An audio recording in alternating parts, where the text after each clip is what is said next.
Today's video, pag-uusapan natin ang isang budget camera na nagkakalaga lang ng 3,000 pesos, ang SJCam ZV-200. Kilala ang SJCam sa paggawa ng isang budget action camera tulad ng DJI at GoPro Hero.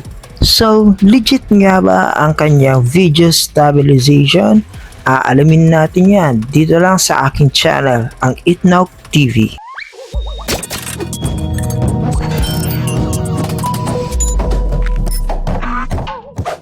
Hello everyone! Welcome back to my channel, Itnog TV. I'm Kuya Cass. Kung di ka pa nakasubscribe, subscribe ka na dahil marami akong i-unbox at i-review dito sa aking channel. So, bubuksan natin. So, dito yung kanyang manual. Instruction manual. Ito yung kanyang USB Type-C cable. So, panlinis ng lens. Yes. And then the pouch. Nakalagay ang brand na SJCam. I think ito yung lanyard. Tingnan natin. So, ito nga yung kanyang lanyard. Pag binili mo tong camera na to, meron siyang kasamang 64 gig free na micro SD. Pero yung kanyang capacity is 128 gig. So guys, ilalagay natin dyan sa screen yung full specification nitong SJCam ZV-200. Guys, dako tayo sa design and build quality nitong SJCam ZV-200. So, may napansin ba kayo guys? So, malaki ang pagkakawig niya sa Sony ZV-1F. So, meron na itong IPS screen at 16 times digital zoom.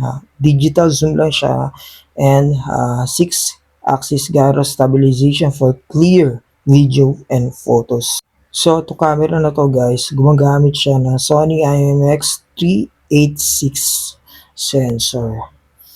So, meron tong 5K, 4K, 2K, 1080p, at 60, yung 2K niya, up to 60 din. Pero yung 4K at 5K, nasa 30 FPS.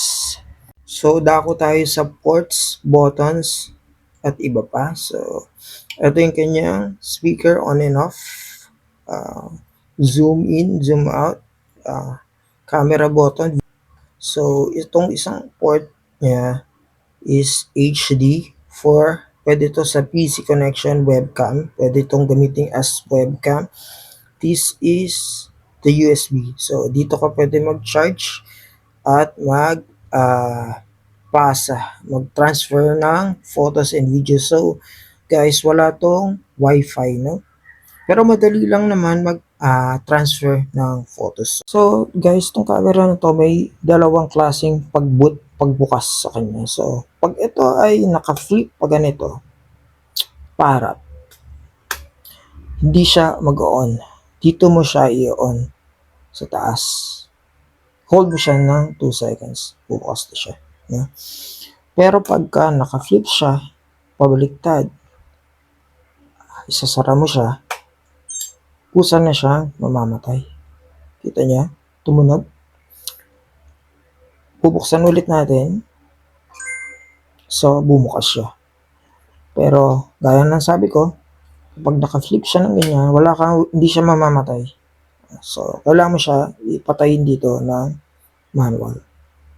Ayan.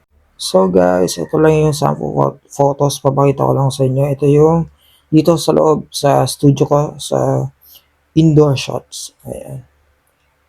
Ito yung isa. So, clear naman siya. So, maganda naman.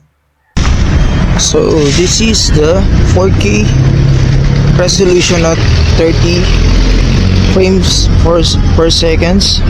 So, nagsasalita ko direkta sa microphone ng SJCam. So, para sa tingin nyo guys. subukan natin maglakad ng mabilis. Kamusta yung kanyang stabilization? So, yun tayo. 4K at 30 FPS. So, wala akong ginagamit na ibang external mic.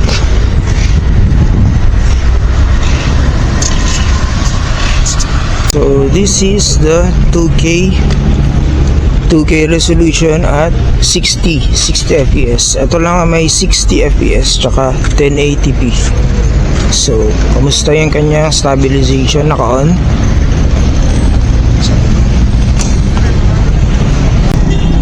So guys, this is the 1080p at 60 fps. So, testing natin. So, dito tayo. Lalakad tayo dito sa pataas. So, kamusta guys? 1080p at 60 fps. So guys, ang panghuli ito, 720p at 60 fps. Naka-turn on yung video stabilization. Yeah, kamusta guys? So again, internal mic ang gamit natin.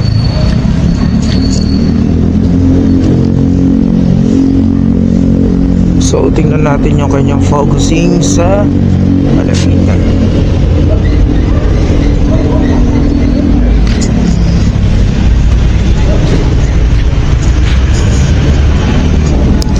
So guys, this is the 4K 30 fps naka front cam selfie.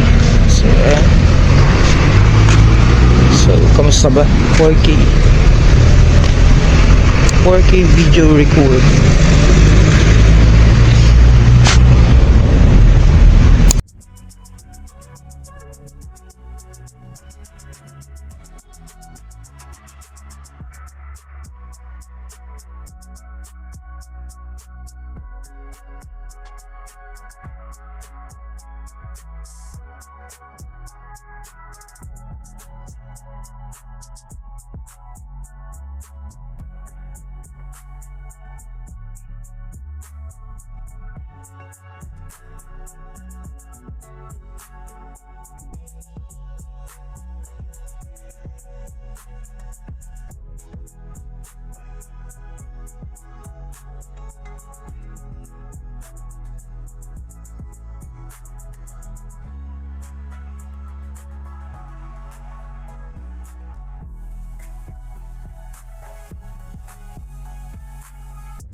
So I'm using SJCam ZV-200, so 4K at 30 fps. So gamit ko yung kanyang built-in microphone. So kamusta ba sa studio dito sa studio ko? So indoor, no? So gabi na sa labas.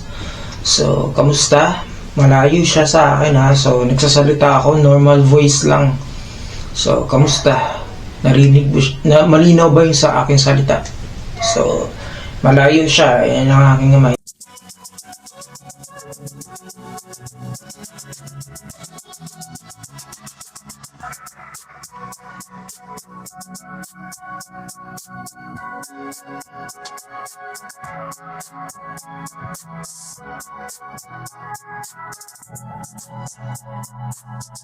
So, nung nag-picture ako, sinet ko lang siya sa 80MP sa highest niya. So, hindi ko na pinakita yung 64 and below. Pero pwede mo siya i-set ng 64 to 8MP. So, guys, dako tayo sa cons and pros nitong camera nito. Hindi ko nagustuhan sa kanya, wala siyang wifi. Kasi kalimitan yung mga kapresyo nito na 3,000 pesos, meron ng wifi. Pangalawa, ang hindi ko nagustuhan sa kanya is yung kanyang 5K resolution. Sana tinanggal na lang nila yung 5K kasi hindi naman talaga actually magagamit. So alam naman natin, 'di ba, dito sa YouTube, sa ibang social media platforms, 1080p, 720p, itong YouTube 4K lang. So di din natin maggamit yung 5K. Sana tinanggal na lang nila. Ang pinalit na nila dito is nilagyan na lang nila ng Wi-Fi. Pero hindi naman gano'n ka-hassle kasi kung ikaw ay nag-own noon ng lumang mga digital na wala namang Wi-Fi, so madali lang. So nagulat din ako dito kasi kalimitan sa may Wi-Fi, may Bluetooth, medyo mabagal mag-transfer. So kahit sa phone, alam natin yan, pag Bluetooth, nagpasa ka ng video, mabagal, matagal, lalo na kung 500 MB, 1 gig, no? Kahit na gumamit ka pa ng app na Share It, mabagal pa rin. Ito, so nagpasa ako ng 5 videos na tigpa 500 MB, wala pang 1 minute guys, na ipasa ko agad. So dako tayo sa sa mga nagustuhan ko sa kanya. So sa ganitong halaga, yung kanyang 4K video recording is maganda. Malinaw, so stable naman siya. So nagustuhan ko rin sa kanya pangalawa yung kanyang microphone. So, kahit malayong-malayo ako, napipick up. So, yung nag-video ko na nasa labas ako, partida yun guys, naka-face mask pa ako. So, dinig na dinig pa rin yung boses ko, clear pa rin. Yun nga lang, again, wala siyang noise cancelling, noise reduction. So, better na bumili kayo ng tawag dito, wind muffler. So, Kuya Kevs, may re-recommend ko ba ito? So, yes, may re-recommend ko to. Yun lang, again, sinasabi sa inyo na wala siyang Wi-Fi. Halimbawa, ang smartphone mo is yung nagkakalaga ng 2K, 3K. Alam naman natin yung mga ganyang smartphone ay hindi ganun kagandahan yung kanyang camera. Meron siyang up to 1080p lang. O, kung meron yan 2K resolution, hindi naman ganun kaganda, hindi rin ganun ka-stable. Ito guys, stable siya sa 1080p, 2K, 4K. So, pwedeng-pwede siya sa vlogging. So, yung kanyang mic, malinaw. Yun ang mahalaga dun eh. Kasi yung ganitong kakabitation niya is maganda naman. Maganda rin yung picture quality niya. Yun nga lang, hindi ganoon kaganda sa pagdating sa video. Tsaka yung mic, may problema. Minsan mahina, minsan sabog. Ito talaga klarong-klaro. So guys, dito nagtatapos ang ating full review ng SG-Cam CV200. Kung nagustuhan nyo itong video na to, huwag nyo kakalimutan mag-subscribe at like at turn on nyo yung inyong notification bell. So, para updated kayo sa aking mga vlogs. So, magre-review pa tayo ng iba't ibang gadgets, technologies sa aking channel, dito lang sa aking channel. So, thanks for watching guys.